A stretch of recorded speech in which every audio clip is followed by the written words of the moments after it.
जय श्री राधे कृष्ण। आइए आज आप सब सुनेंगे वट पूर्णिमा व्रत की कथा। ज्येष्ठ मास की पूर्णिमा तिथि के दिन वट पूर्णिमा का व्रत किया जाता है। इस दिन वट सावित्री की तरह ही पूजन किया जाता है। वट सावित्री का व्रत विशेष करके जो कि ज्येष्ठ अमावस्या तिथि के दिन मनाया जाता है। वहीं पे वट पूर्णिमा जो कि ज्येष्ठ पूर्णिमा तिथि के दिन इस व्रत को सुहागिन महिलाएं अपने पति की लंबी आयु के लिए रखती हैं। इस दिन महिलाएं वट वृक्ष की पूजा अर्चना करती हैं और घर में सुख शांति की कामना करती हैं। वट पूर्णिमा व्रत में इस दिन पूजन के साथ साथ कथा का भी श्रवण करना चाहिए। इससे सुख सौभाग्य में वृद्धि होती है, दाम्पत्य जीवन खुशहाल होता है, पति की आयु लंबी होती है तथा सभी प्रकार के सुख तथा समृद्धि की प्राप्ति होती है। तो आइए सुनते हैं वट पूर्णिमा व्रत की संपूर्ण कथा। तो बोलिए प्रेम से भगवान भोलेनाथ की जय, माता पार्वती की जय, सावित्री माता की जय, सर्व देवी देवता की जय। कथा के अनुसार एक बार माता पार्वती जी ने कहा भगवान भोलेनाथ से, हे देवताओं के देवता, हे जगतपति भगवान भोलेनाथ, प्रभास क्षेत्र में स्थित ब्रह्मा जी की प्रिया जो सावित्री देवी हैं, उनका चरित्र आप मुझसे कहिए, जिसमें उनके व्रत का महात्म्य हो और उनके संबंध का इतिहास एवं जो स्त्रियों की पाति व्रत को देने वाला, सौभाग्यदायक और महान उदय का करने वाला हो। तो भगवान शंकर ने कहा कि हे महादेवी, प्रभास क्षेत्र में स्थित सावित्री के असाधारण चरित्र को मैं तुमसे कहता हूँ। हे महेश्वरी, सावित्री स्थल नामक स्थान में राजकन्या सावित्री ने जिस प्रकार से उत्तम वट सावित्री व्रत का पालन किया, मद्र देश में एक धर्मात्मा, सभी प्राणियों के हित में तत्पर रहने वाला, राजधानी तथा राज्य में रहने वाली प्रजाओं का प्रिय अश्वपति नामक राजा था, जो कि क्षमाशील, संतान रहित, सत्यवादी और इंद्रियों को वश में रखने वाला। एक समय वह राजा प्रभास क्षेत्र की यात्रा के निमित्त वहां पर आया और विधि पूर्वक यात्रा करता हुआ सावित्री के स्थल पर पहुंचा। वहां पर उस राजा ने अपनी रानी के साथ इस व्रत को किया, जो सावित्री के नाम से प्रसिद्ध, सभी प्रकार की कामनाओं को पूर्ण करने वाला है। भूर्भुवस्वः, भुवर्लोक, भुवर्लोक, स्वर्गलोक, इस मंत्र की साक्षात मूर्ति बनकर स्थित श्री ब्रह्मा जी की प्रिया सावित्री देवी उस राजा पर प्रसन्न हुई। कमंडलू को धारण करने वाली वह सावित्री देवी दर्शन देने के बाद पुनः अदृश्य हो गई और बहुत दिनों के बाद उसी राजा के यहाँ देवी के समान रूप वाली कन्या कन्न के रूप में उत्पन्न हुई। सावित्री की प्रसन्नता से प्राप्त तथा सावित्री की पूजा करने के बाद हुई। अतः राजा ने ब्राह्मणों की आज्ञा से अपनी उस कन्या का नाम भी सावित्री रखा। वह राजकन्या सावित्री साक्षात शरीर धारण की हुई लक्ष्मी के समान शोभित होती हुई बढ़ने लगी और धीरे धीरे सुकुमार अंगों वाली वह यौवनावस्था को प्राप्त हुई, जिसके मध्य भाग सुंदर और नितंब भाग विस्तृत थे और स्वर्ण के प्रतिमा के समान दिखाई पड़ते थे। लोग उसे देखकर यही समझते थे कि यह कोई देव कन्या है। कमल के समान विशाल नेत्रों वाली एवं तेज से अग्नि के समान प्रज्वलित होती हुई वह सावित्री महर्षि भृगु द्वारा कहे हुए सावित्री व्रत को करने लगी, जिसके आरंभ में सुंदर वर्ण वाली उसे उपवास करके शीर से स्नान की हुई सावित्री देवता की प्रतिमा के पास जाकर अग्नि में हवन करके ब्राह्मणों से स्वस्ति वाचन कराया और उन ब्राह्मणों से अवशिष्ट पुष्पांजलि ग्रहण करके सखियों से घिरी हुई लक्ष्मी देवी के समान सुंदर रूप से शोभित हुई।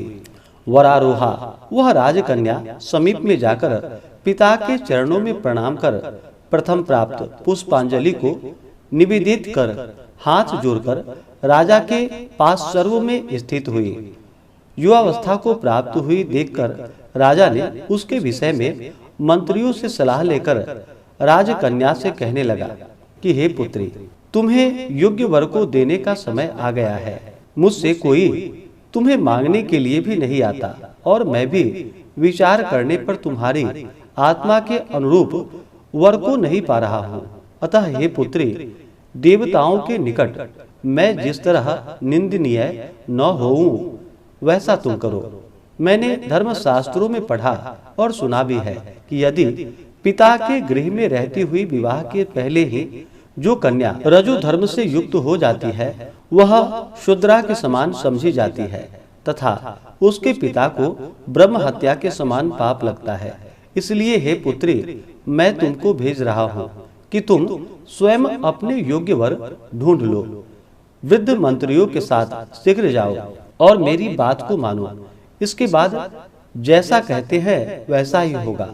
ऐसा कहकर सावित्री घर से निकलकर राज ऋषियों की रम्य तपोवन की ओर चल पड़ी और वहां पहुंचकर माननीय वृद्ध जनों को प्रणाम कर सभी तीर्थों और आश्रमों में जाकर पुनः मंत्रियों के साथ सावित्री अपने गृह पर आ गई और वहां पर पिताजी के समक्ष पवित्र देवऋषि नारद को बैठा हुआ देखा। आसन पर बैठे हुए नारद जी को प्रणाम कर मुस्कुराती हुई जिस कार्य के लिए वन में गई थी, सारी कथाएं उनसे कहने लगी।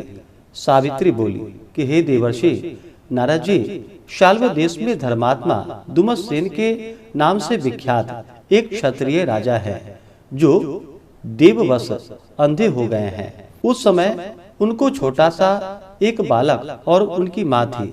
ऐसे समय में अवसर पाकर उनका पूर्व बैरी रुक्मी नामक एक सामंत राजा ने उनसे छीन लिया।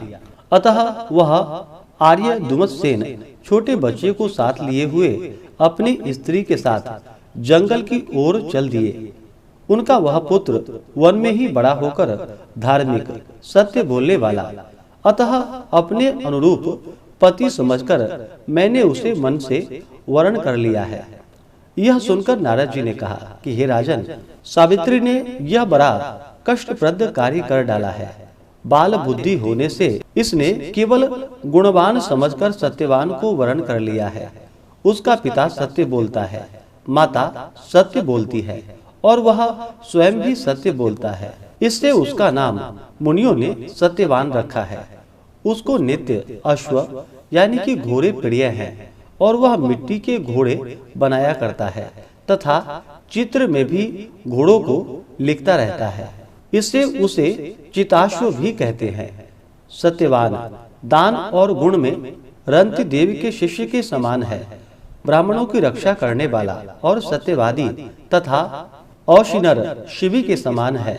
ययाति के समान उदार, चंद्रमा के समान देखने में प्रिय लगने वाला, रूप में दूसरे अश्विनी कुमार के समान और दुमेतसेन के समान बलवान है, किंतु उसमें केवल यही एक दोष है, दूसरा कोई नहीं कि सत्यवान आज से ठीक 1 वर्ष पर शिनायु हो जाने से देह त्याग कर देगा। इस प्रकार नारद जी की बात को सुनकर राजकन्या सावित्री ने राजा से कहा, राजा, लोग किसी से एक बार कोई बात करते हैं। ब्रह्मवेत्ता ब्राह्मण एक ही बार कहते हैं और एक ही बार कन्या दी जाती है। ये तीनों कर्म एक ही बार किए जाते हैं, बारंबार नहीं। दीर्घायु हो अथवा अल्पायु, गुणवान हो अथवा निर्गुण, वर को एक बार ही वर्ण कर लिया, अब दूसरे वर को वर्ण नहीं करूंगी। पहले मन से निश्चय करने के बाद में उसे वाणी द्वारा प्रकट किया जाता है, पुनः उसके बाद कर्म द्वारा किया जाता है। इससे प्रत्येक कार्य में मन को प्रमाण माना जाता है, अर्थात मन के विरुद्ध कार्य नहीं किया जाता है। नारद जी ने कहा कि हे राजन, यदि आपको इष्ट हो तो अपनी पुत्री सावित्री का कन्यादान निर्विघ्नता के साथ शीघ्र कर डालिए। ऐसा कहकर नारद जी आकाश मार्ग से स्वर्गलोक चले गए। इसके बाद राजा ने भी शुभ मुहूर्त के समीपवर्ती वेदों के पारगामी ब्राह्मणों के द्वारा पुत्री सावित्री का विवाह संबंधी सभी कार्य संपन्न किया और तनवंगी सावित्री भी मनोभिषित उस सत्यवान पति को पाकर ऐसी प्रसन्न हुई जैसे कोई पुण्यवान पुरुष स्वर्ग को पाकर प्रसन्न होता है। पुनः शिव जी पार्वती जी से कहते हैं कि हे पार्वती, इस प्रकार उस आश्रम में उस समय रहते हुए उन सावित्री और सत्यवान के कुछ समय व्यतीत हुए। उस समय केवल एक भार्या सावित्री ही थी कि जिसके चित्त में रात दिन जो नारद की कही हुई बात थी उसकी याद बनी रहती थी। उसके बाद बहुत दिन बीत जाने पर वह समय मरण काल का आ गया कि जिसमें सत्यवान को मरना था। अतः सावित्री नारद जी की कही हुई मरण की तिथि को हृदय में गिनती हुई ज्येष्ठ मास के शुक्ल पक्ष की द्वादशी तिथि को सायं काल में आज से चौथे दिन मेरे पति को मरना चाहिए, यह सोचकर 3 रात्रि तक निराहार व्रत रहने का उद्देश्य रखकर रात दिन आश्रम में स्थिर रूप से रहने लगी। इसके बाद 3 रात्रि बीत जाने पर प्रातः काल मरण तिथि वाले दिन स्नान कर देवताओं का तर्पण करने के बाद चारुहासिनी सावित्री ने सास ससुर का पाद वंदन किया। इसके बाद जब कुल्हाड़ी लेकर सत्यवान जंगल की ओर चल पड़ा तब अपने पति के पीछे पीछे सावित्री भी चली। वन में पहुंचकर सत्यवान जल्दी से फल पुष्प शमीध और कुश तथा सूखी लकड़ियों को इकट्ठा कर ले जाने योग्य भार बनाने लगा। लकड़ियों को काटते काटते उसके सिर में पीड़ा होने लगी, जिससे उस कार्य को छोड़कर वट वृक्ष की एक शाखा को सहारा बनाकर सावित्री से कहने लगा कि हे सुंदरी, सिर की वेदना मुझे दुख दे रही है, अतः मैं तुम्हारी गोद में क्षण भर सोना चाहता हूँ। सावित्री ने दुखित होकर कहा कि हे महाबाहो, आप विश्राम करें, पीछे हम श्रम को दूर करने वाले आश्रम को चलेंगे। जैसे ही पृथ्वी पर बैठी हुई सावित्री ने सत्यवान के सिर को अपनी गोद में रखा, वैसे ही उसने कृष्ण मिश्रित पिंगल वर्ण वाले किरीटधारी पीत वस्त्र पहने हुए साक्षात सूर्य के समान उदित हुए पुरुष को देखा। उसे देखकर सावित्री प्रणाम कर मधुर वचनों में उनसे कहने लगी, आप देवताओं अथवा दैत्यों में से कौन है जो मुझे धर्मच्युत करने के लिए आए हैं? मुझे अपने धर्म से च्युत करने के लिए कोई सामर्थ्य नहीं है, क्योंकि हे पुरुष श्रेष्ठ, मुझे धधकती आग की लपट के समान ही समझिए। यमराज ने कहा, मैं सब प्राणियों के लिए भयंकर और कर्मानुसार उनका उचित दंड देने वाला यम हूँ। सो हे पतिव्रता सावित्री, समीप में पड़े हुए तुम्हारे इस पति की आयु समाप्त हो गई है, इसे यमदूत पकड़कर ले जा सकेंगे, इसलिए मैं स्वयं आया हूँ। ऐसा कहकर फांस को लिए हुए यमराज ने सत्यव्रत सत्यवान के शरीर से अंगुष्ठ मात्र शरीर वाले पुरुष जीवात्मा को बलपूर्वक निकाल लिया। इसके बाद पितृगण से सेवित यमपुरी के मार्ग की ओर चलना शुरू कर दिया, तो वाराहरोहा सावित्री भी उनके पीछे पीछे चल पड़ी। यम ने पतिव्रता होने के नाते चलने में न थकती हुई उससे कहा कि हे सावित्री, एक मुहूर्त हुआ, तुम यहाँ तक मेरे साथ आई, अब लौट जाओ। हे विशाल नेत्रों वाली, कोई भी जीव बिना आयु समाप्त हुए इस यमपुरी के मार्ग पर नहीं आ सकता। सावित्री ने कहा, आपके जैसा विशिष्ट पुरुष के साथ पति का अनुगमन करती हुई मुझे कभी भी शर्म या ग्लानि नहीं हो सकती। सज्जनों की गति सहारा एकमात्र सज्जन ही है, दूसरा नहीं। इस प्रकार स्त्रियों की गति उनका पति, वर्णाश्रमों की गति वेद और शिष्यों की गति गुरु है। इस पृथ्वी में सब प्राणियों के लिए स्थान है, किंतु स्त्रियों के लिए तो एकमात्र पति को छोड़कर दूसरा कोई आश्रय स्थान नहीं है। इस प्रकार से धर्म तथा अर्थ से भरा हुआ सुंदर मधुर अन्य वाक्यों से भी सूर्यपुत्र यमराज ने प्रसन्न होकर सावित्री से यह बात कही। यमराज ने कहा कि हे भामिनी, मैं तुमसे प्रसन्न हूँ, तुम्हारा कल्याण हो, तुम मुझसे वर मांगो। सावित्री ने भी विनय से सिर झुकाकर अपने लिए राज्य पाने का वर मांगा और अपने महात्मा ससुर के लिए देखने की शक्ति पाने के साथ साथ पुनः राज्य प्राप्ति एवं अपने पिता के लिए 100 पुत्रों की तथा अपने लिए भी 100 पुत्रों की प्राप्ति के लिए वर मांगा तथा पति के लिए पुनर्जीवन दान एवं निरंतर धर्म का सिद्धि प्राप्त करने का वरदान मांगा। इस प्रकार वर मांगने पर धर्मराज यमराज ने भी उसे अभिष्ट वर प्रदान कर वापस किया। उसके बाद सावित्री पति का जीवन गान प्राप्त कर प्रसन्न चित्त हुई। अपने पति के साथ शांति से अपने आश्रम की ओर चली गई। उसी सावित्री ने ज्येष्ठ की पूर्णिमा के दिन इस सावित्री का व्रत को किया था, जिसके प्रभाव से राजा ससुर को पुनः नेत्रों की प्राप्ति हुई। उसके बाद उन्हें निष्कंटक अपने देश तथा राज्य की प्राप्ति हुई और सावित्री के पिता को 100 पुत्र तथा सावित्री को भी 100 पुत्र प्राप्त हुए। इस प्रकार से सावित्री व्रत के संपूर्ण महात्म्य को मैंने तुमसे कह दिया। तब देवी पार्वती जी ने कहा कि हे देव, सावित्री के द्वारा किया हुआ वह महान व्रत किस प्रकार का है और ज्येष्ठ मास में उसका विधान कैसे किया जाता है। हे विभो, उस व्रत के देवता कौन हैं? कौन कौन मंत्र है? क्या फल है? सो हे महेश, इस सनातन धर्म को विस्तार पूर्वक आप मुझसे कहे। भगवान शंकर जी ने कहा कि हे देवी, सावित्री व्रत को आदर पूर्वक सुनो। हे महेश्वरी, उस सती सावित्री ने जिस प्रकार इस व्रत को किया उसे मैं कह रहा हूँ। हे भामिनी, ज्येष्ठ शुक्ल की त्रयोदशी तिथि के दिन प्रातः दंत धावन कर चुकने के बाद 3 रात्रि तक उपवास करने का नियम करे। यदि व्रती अशक्त उपवास करने में असमर्थ हो तो जितेंद्रिय होकर त्रयोदशी की रात्रि में उपवास कर और चतुर्दशी के दिन बिना मांगे प्राप्त हुए अन्न को ग्रहण करे तथा पूर्णिमा के दिन उपवास करे। हे देवी, प्रतिदिन तालाब, महानदी या झरना अथवा पांडु कूप में स्नान करने से सर्वस्व स्नान का फल प्राप्त करे। हे यशस्विनी, विशेष करके पूर्णिमा में सरसों और मातृका मिश्रित जल से स्नान करना चाहिए।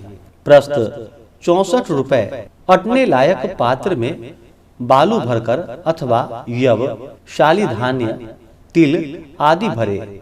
फिर 2 वस्त्र टुकड़ों से वेष्टित के बांस की डलिया में सब अवयवों से शोभित स्वर्ण या मिट्टी अथवा काष्ठ की बनी हुई सावित्री की प्रतिमा रखकर उसमें सावित्री के लिए 2 रक्त वस्त्र देवे और ब्रह्म की प्रतिमा के लिए श्वेत वस्त्र देवे। इस प्रकार से ब्रह्मा के साथ सावित्री का यथाशक्ति गंध, पुष्प, धूप, दीप, नैवेद्य आदि से पूजन करे।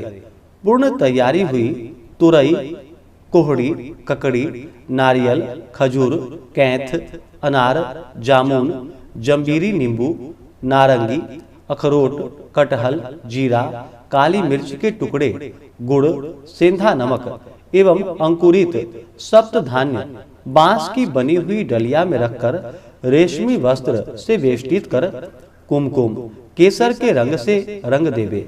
इस प्रकार से ब्रह्मा जी की प्रिया सावित्री की स्थापना होती है।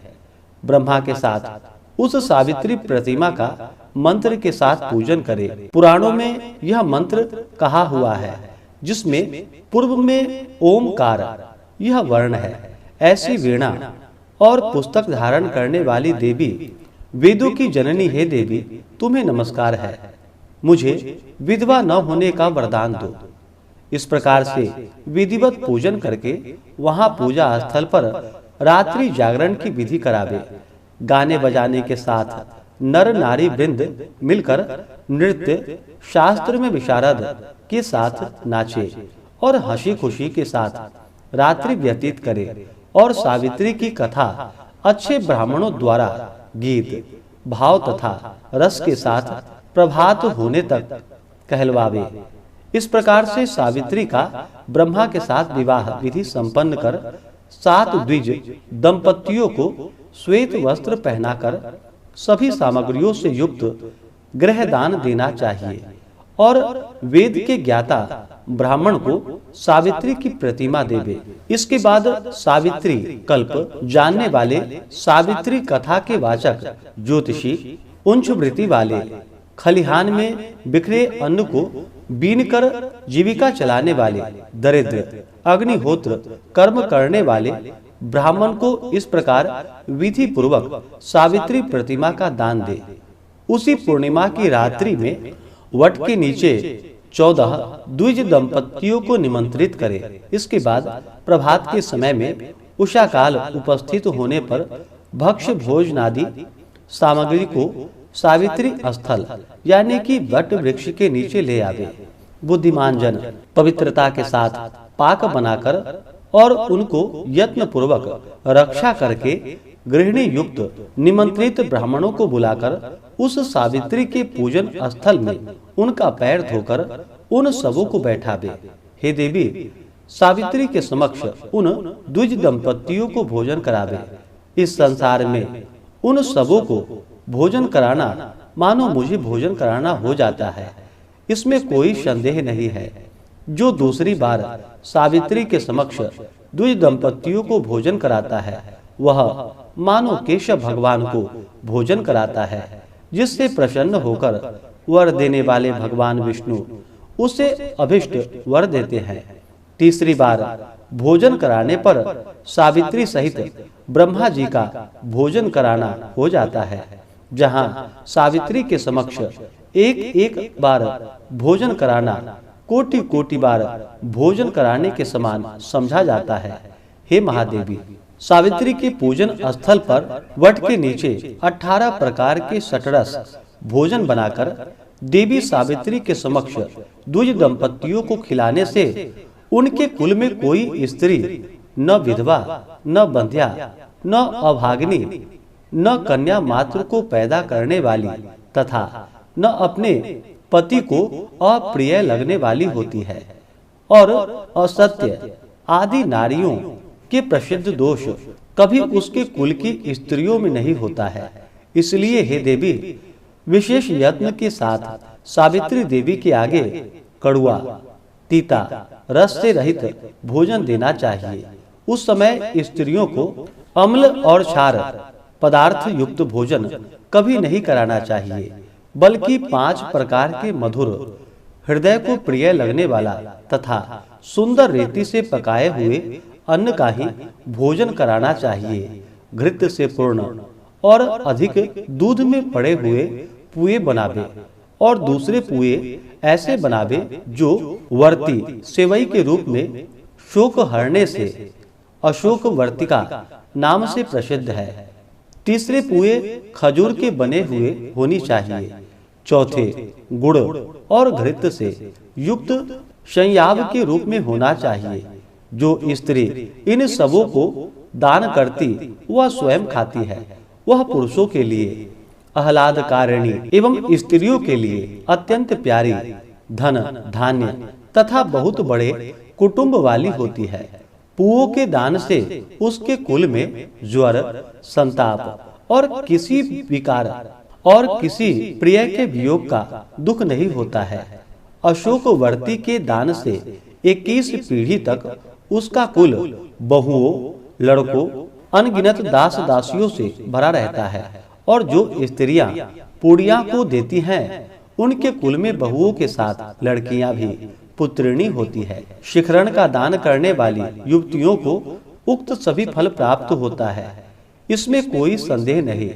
मोदकों, लड्डुओं के दान से उनका संपूर्ण कुल सर्व प्रकार की सिद्धियों से भरा पूरा रहता है।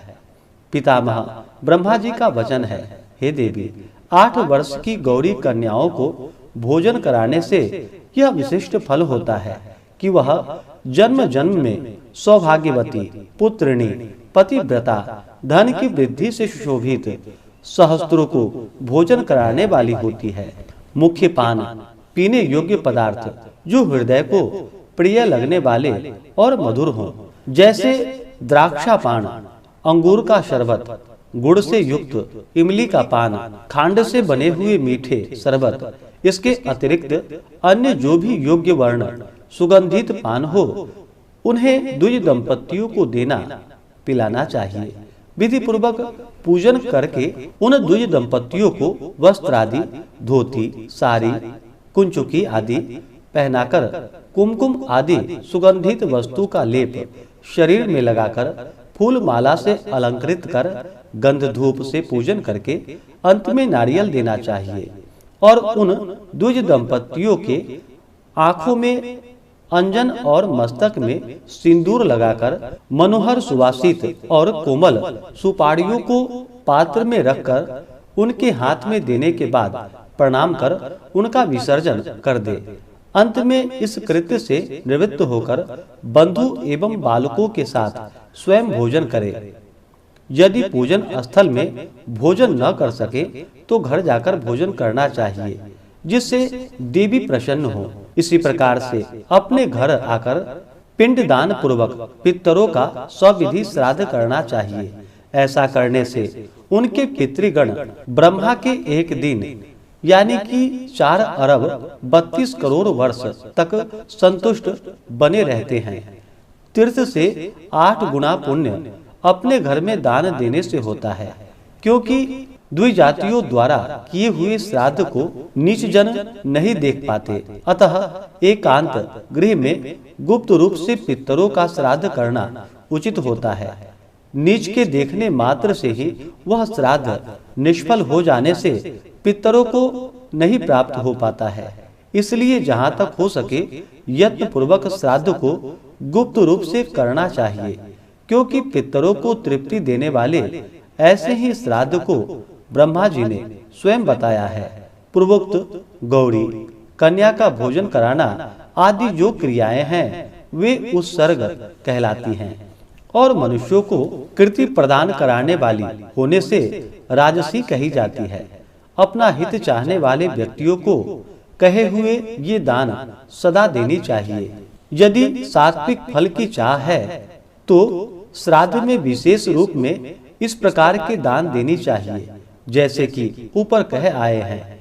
हे देवी, सावित्री व्रत का उद्यापन सभी प्रकार के पापों से छुटकारा पाने के लिए मनुष्यों को अवश्य करनी चाहिए। इसके करने से इच्छा या अनिच्छा से किए हुए सभी पाप तत्क्षण नष्ट हो जाते हैं। जो लोग इस प्रकार से वट सावित्री की यात्रा करते हैं, व्रत को करते हैं, उनको इस लोक में सौभाग्य, धन धान्य, सुंदर स्त्रियां विविध रूप से प्राप्त होती है। इस यात्रा विधान को जो कोई मनुष्य भक्ति पूर्वक करता है या इस व्रत वट सावित्री व्रत कथा को सुनता है, वह पापों से छुटकारा पा जाता है।